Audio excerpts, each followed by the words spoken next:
Chapter 54. Soft-Hearted Harding and Silent Cal. When Woodrow Wilson signed his last official papers as president, his face was ash white. He had always been slim. Now he seemed shrunken, like a dry reed. Just 2 years earlier, Wilson had been the world's hero. Now he was ill and ignored. His country seemed to have no use for him or his ideas, and he knew it. The new president, our 29th, Warren Gamaliel Harding, had been elected enthusiastically by the people. If a movie director were casting a president's part, he might pick Harding. The man looked presidential. His hair was silver, his eyebrows black, his skin tanned bronze, his voice golden. He was handsome, well-groomed, and distinguished-looking. He was also a good-natured, pleasant man. "We must strive for normalcy," said Warren Harding.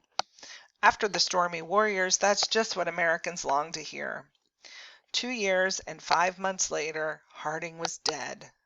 The nation wept as it had not done since the death of Abraham Lincoln. In his lifetime, Warren Harding was one of the most popular presidents ever.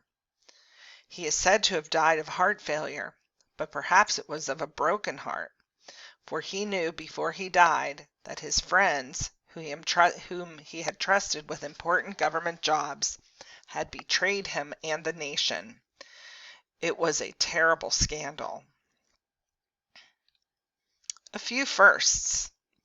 Loudspeakers were used at Warren G. Harding's inauguration for the first time in the event's history. Harding was the first president to address the nation over the radio. Florence Harding, along with being First Lady, also managed a lot of firsts.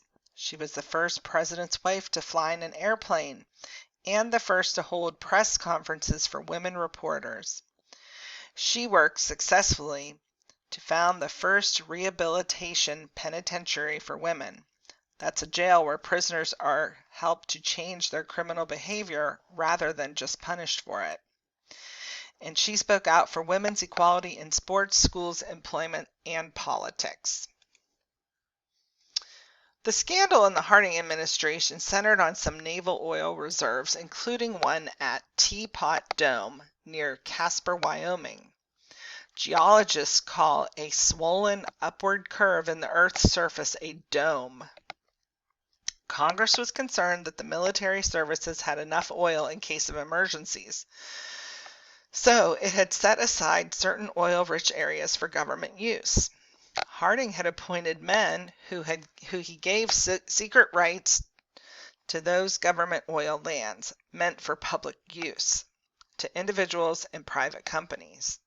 These men, whom Harding trusted, gave away priceless oil reserves, laughed at the conservationists, and took bribes from business and criminal interests. They became very rich. And what did the American people think when they heard the news?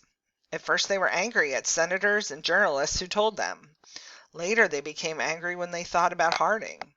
Before long, historians were calling him the worst of all presidents. He wasn't the worst.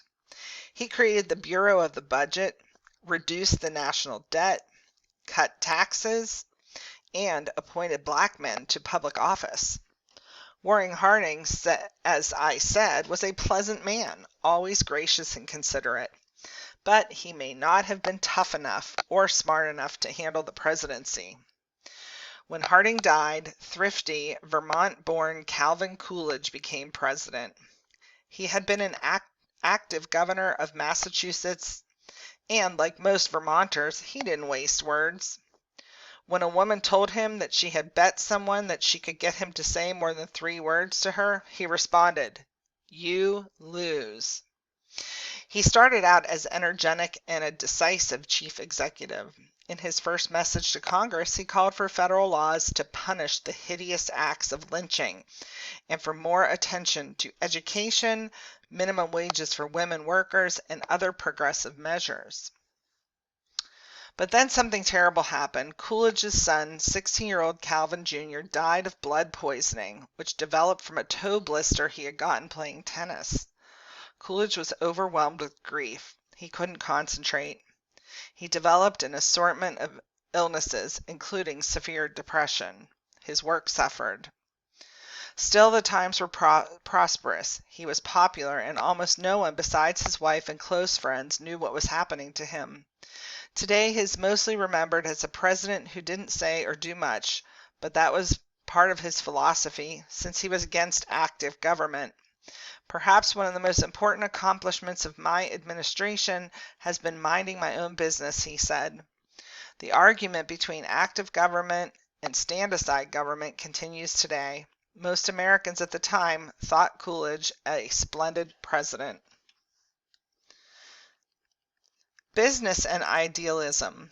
In a speech, Calvin Coolidge said, "The business of the American people is business." In the thriving nation at the time, many agreed without ever hearing the rest of his speech. Coolidge went on to say, "The accumulation of wealth cannot be justified as the chief end of existence. So long as wealth is made the means and not the end, we need not greatly fear it." He added, "I cannot repeat too often that America is a nation of idealists. That idealism is the only motive which they, Americans, ever give strong and lasting reaction." Do you think he was right? Being president, one tough job. A president has to make hard decisions. If you are president, you need to appoint good people to the cabinet and to thousands of administrative jobs.